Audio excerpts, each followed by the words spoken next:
Hello, friends.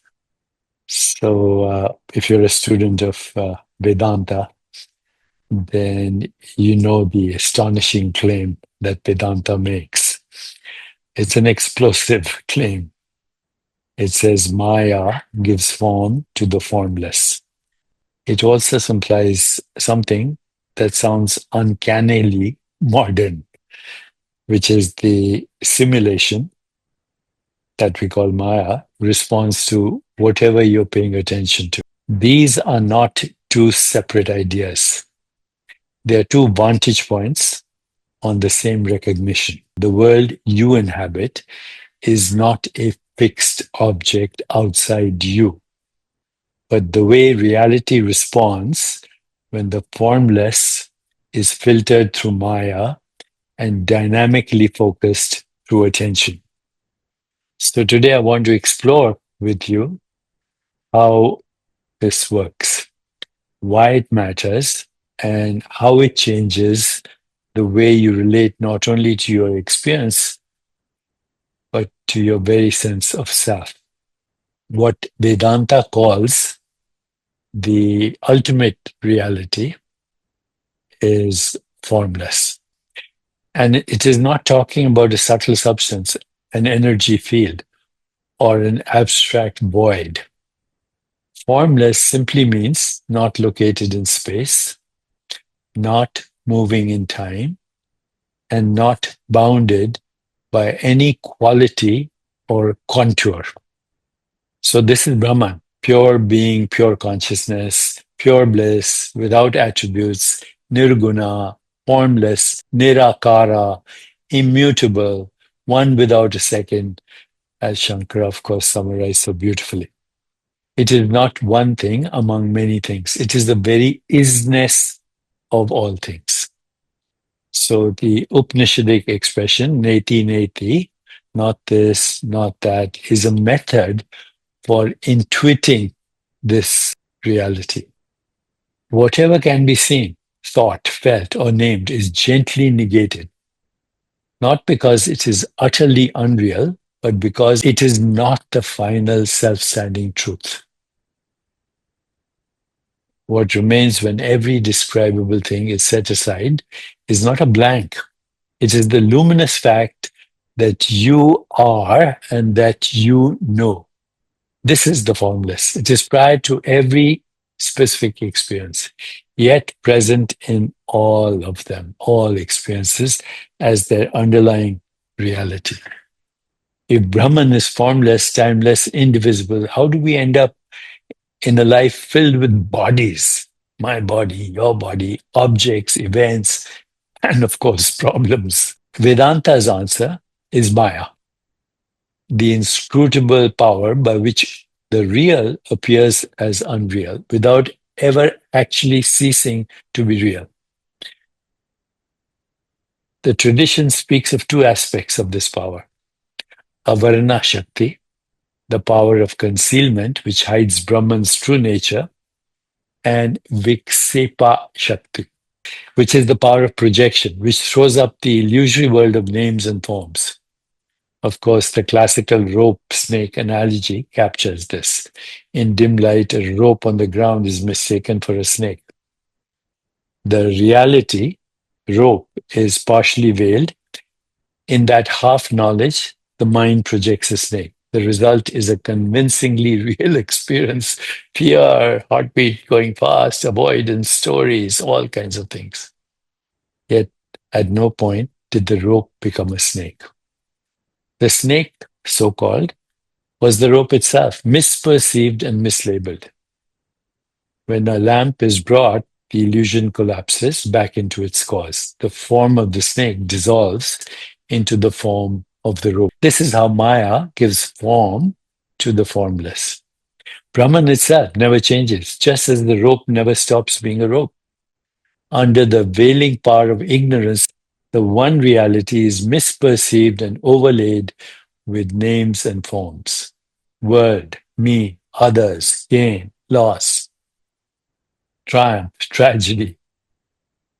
The result is an entire universe of apparent multiplicity. as convincing to the unenlightened mind as the snake is to the frightened passerby. The important point, the existence of the appearance depends entirely on the underlying reality, but the reality does not depend on the appearance. The snake cannot exist without the rope. The rope is perfectly fine without the snake. So Vedanta describes this projected world as nama rupa, name and form.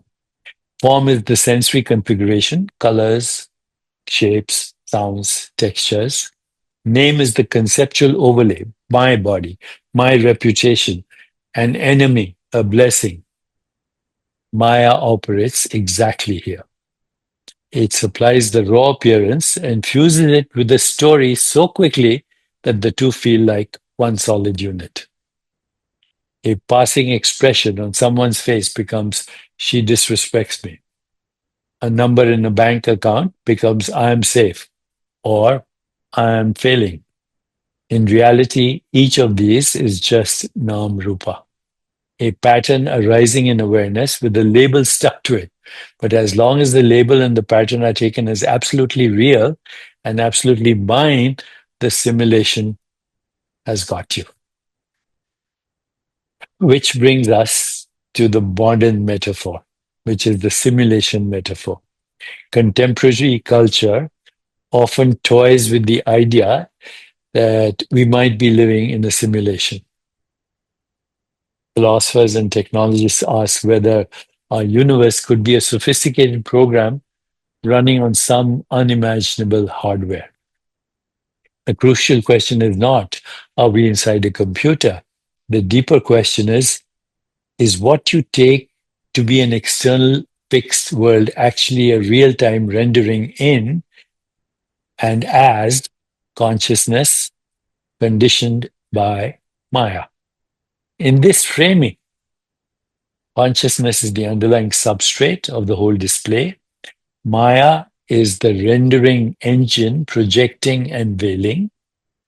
And the HUD, the heads up display, is your continuous stream of thoughts, interruptions, and emotional reactions. Just as a video game is not an independent solid universe, but a live appearance produced in interaction with the player's inputs, the world you live in is not a static block of stuff. It is an ongoing presentation, an interpretive simulation tied to the habits of your own mind. And the primary input device is what we call attention. Attention is not just a neutral flashlight illuminating a pre-given reality. It is a creative force tightly coupled with your latent tendencies, which are called vasanas in Sanskrit, and your patterns of thought, which are called vrittis in Sanskrit. Vrittis. Attention is not just a neutral flashlight illuminating a pre-given reality. It is a creative force tightly coupled with your latent tendencies, vasanas, and your patterns of thought, vrittis. Notice how reliably this shows up. What you fear, you keep seeing everywhere. What you crave, the world seems to endlessly tease you with it.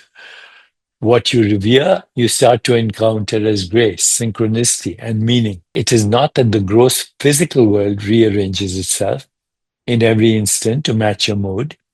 It is that your experienced world, what stands out, how events are framed, what they mean, is sculpted literally by attention. So, from this angle, the simulation responds to whatever you're paying attention to. What does this mean? It means that attention activates certain thought loops and emotional tones. These loops color perception, memory, and expectation. That coloration becomes the universe that you actually inhabit from moment to moment. Two people on the same city street live in different worlds. For one, attention is habitually captured by threat, lack, and comparison. Their simulation is harsh and dangerous. For the other, attention has been trained toward curiosity and quietness. The same street is a field of wonder and witnessing. The outer circumstance is the same. Maya's rendering is utterly different. Once we understand how attention shapes experience, It is tempting to weaponize it in service of a better dream. If I focus on abundance, I'll manifest abundance. If I attend to love, I'll attract loving relationships. Vedanta does not deny that a calmer, more sattvic mind yields a kinder inner simulation. But it warns that if we stop here, we merely upgrade the graphics. We do not wake up from the game. The deeper assumption remains intact. And that is, I am this separate person moving through a world trying to improve my storyline. As long as that identification holds, suffering continues. The radical move in Vedanta is to turn attention back on the one who's playing, the character in the play. Okay. Experiences are arising, sensations, thoughts, scenes in the simulation. To whom do they appear? What is this simple, undeniable sense of I am that is aware of them all? As texts like the Ashtavakra Gita hammer home again and again, your real nature is the one perfect, free, and actionless consciousness, the all pervading witness, unattached to anything. It is only from illusion that you seem entangled in samsara. When attention rests more and more in this witnessing awareness, something profound shifts. The simulation continues to play, but its claim on you softens. Forms of Maya dance as before, but they are transparently seen as passing patterns in what you are, not as opaque structures that define what you are. Fear of gain and loss loosens because the formless reality shining through every scene is felt as your own essence. The Maya still gives form to the formless, but now the forms are recognized as nothing but the formless momentarily dressed up. The snake is seen through, not by destroying it, but by knowing the rope. From here, the point is no longer to make the simulation perfect, but to see clearly that you were never merely an avatar inside it. You are the luminous screen in which every possible world appears. So, this is how Maya, attention, and the living simulation of reality operate.